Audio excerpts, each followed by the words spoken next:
I'm here at the castle that we built in the last video, and I was thinking about what makes a castle cool. In video games, I'm always excited to find the secret sections of a castle to explore the dark secrets that lie beneath. Large structures like castles need a sense of adventure and mystery, in my opinion, so I wanted to make a dungeon. But I didn't want to make just a dungeon. The concept of a dungeon is pretty simple. A dark underground area where prisoners are kept. In stories and games, this is usually where you can find a prisoner locked away with a story that the guards don't want you to hear, or something someone doesn't want uncovered hidden. It's hard to convey that in Minecraft though, so I came up with a list of things I want to portray through this little build that would help give that feeling.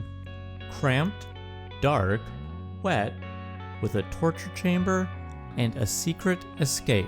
Let's take a look at the dungeon and see what I did that gave it the spooky feeling that I was going for, because I think I hit it pretty well. So if we head in here right past the main entrance, and ideally, if I were playing this out a little better, I probably wouldn't put the dungeon entrance right next to the castle entrance. That just seems a little bit rude to people who are visiting your castle. But down here, we can see that I have a couple different floors. Let's run through it real quick before I talk about what I did. Down here, an extra long hallway down to the torture chamber. We'll talk about that and why I did that. But first thing I want to talk about is, how did I start this build? Like, how do you plan a build like this? And all I did was cut out these hallways and these rooms.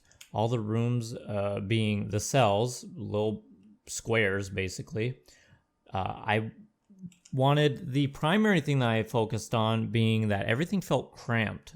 None of the hallways are bigger than this. And in some cases, they feel a little bit tighter than this with the archways and whatnot. I want it to feel dirty, so that's why you see some of the block composition that you do. Down below and here, I have a lot of mycelium. I thought that looked really cool with gravel and mossy brick, cobblestone, coarse dirt. Those all gave it a very unrefined look. I wanted this to feel like something like they didn't really care how it looked. It's not that they want it to be very hospitable. In fact, you could say that they specifically want to not be hospitable. So let's go up to the top. I wanted the guard station to be somewhat nice and well lit. They have the only lantern here because they get the nicest area. And then up here is not as dirty as down there, but there are a couple cells here, maybe for the well-behaving prisoners or the people who didn't commit as bad of crimes can go up here. As you can see, it's empty right now, so nobody has earned that spot. And then if we go down here, it gets a little bit dirtier. I start working in a little bit more mossy brick.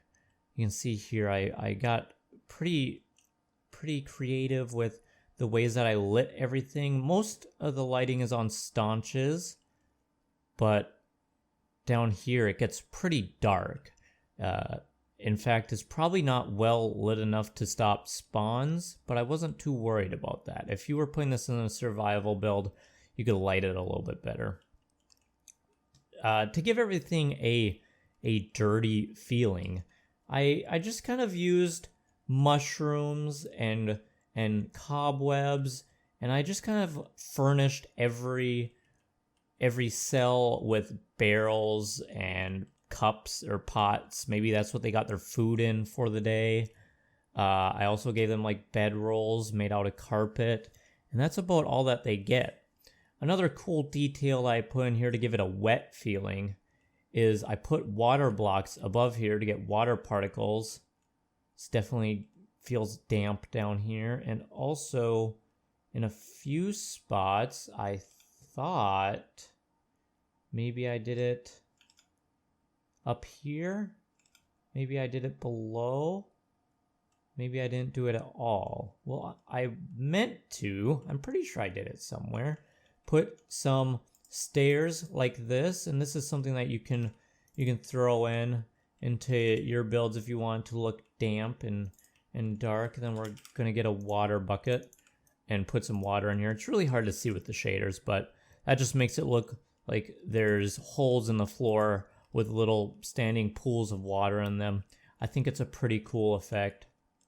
All in all, you know, I didn't do a whole lot here. I just kept it tight and dirty and cramped.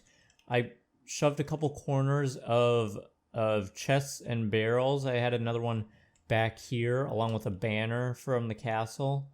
And then this guy is in a very dark corner. Maybe he did something really bad and he got taken way back here. Over here, I have something that I want to show, but we'll get back to that. That's the escape that somebody managed to make. But down here is where the torture chamber is. And I wanted this to be a long, daunting stairwell. I was thinking like in Mario 64, that endless staircase, how creepy it is. That's kind of like the feeling I wanted to give here. Obviously, I didn't want to make it endless, but I wanted to make it pretty long. Like if you come down here, it's a pretty serious thing. I put redstone on the floor to look like blood, drops of blood. And the cells down here are even less furnished than the ones up there. If you're in the cells down here, then you're probably up next to get tortured. So you don't want to be down here. I just threw in a little room in there, a little closet. This guy is currently getting tortured. Kind of sucks to be him, but someone had to do it. I put a table here, a cauldron. It's very, very dark. So let me light it up real quick just so we can see a little bit more. The cauldron, maybe they dunk him and torture him and do water torture. This thing, this isn't even anything in particular. It's like you lay the body here. There's a hook. You can only imagine what they use that for. I just made it on a whim and it looks like a torture device. It doesn't need to be anything special. It just needs to imply that someone got tortured there. And I think it does a pretty good job of that. Let's go back up here and look through my favorite part. So remember I was talking about how I wanted to give a sense of adventure. We have 3 different floors with a couple different feelings to each floor if you kind of really start looking at the details. But there's also some nooks and crannies here. And my favorite one that I made is right here. Now we can imagine that maybe somebody had a dirt spot in the corner of their cell and slowly they started digging behind it.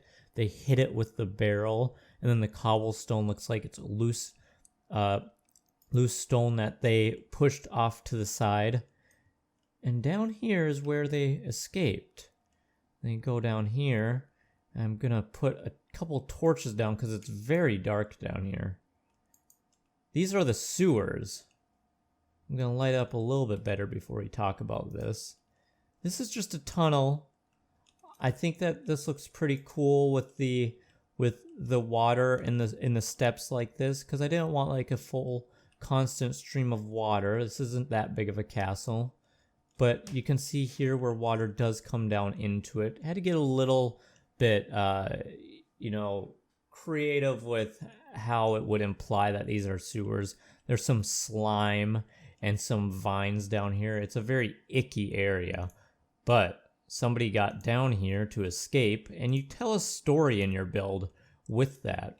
So they get down here and they can see the light at the literal end of the tunnel and they broke through the bars. Or maybe if you want to tell a story, you can leave the bars open and then put some bones here. And it looks like somebody got down here and they couldn't escape. They died trying to get out. It's just some of the ways I think about telling a story in my builds. And then I just made a little puddle, a little pool down here. You definitely don't want to drink all this water coming from the sewers. I could probably put some slime in here and some vegetation to spruce it up a little bit. I probably could and should do that, but I didn't. So anyways, I hope that gives you some ideas about your own dungeon. I'm pretty happy with the way it turned out. Dungeons are they're simple, but you can still make them very good, I think. So let me know what you guys would like to see next, and if you enjoyed it, then you can leave me a like, and if you're not, you can subscribe. And if you really liked it, if you hit that bell in the corner by the video, then you'll get notifications every time I put up a new video. Keep in touch. I've also been live streaming a little bit lately, and we're gonna start working on some more castle related and village related builds coming up here. Thank you for watching. Thank you for being my prisoner. Bye.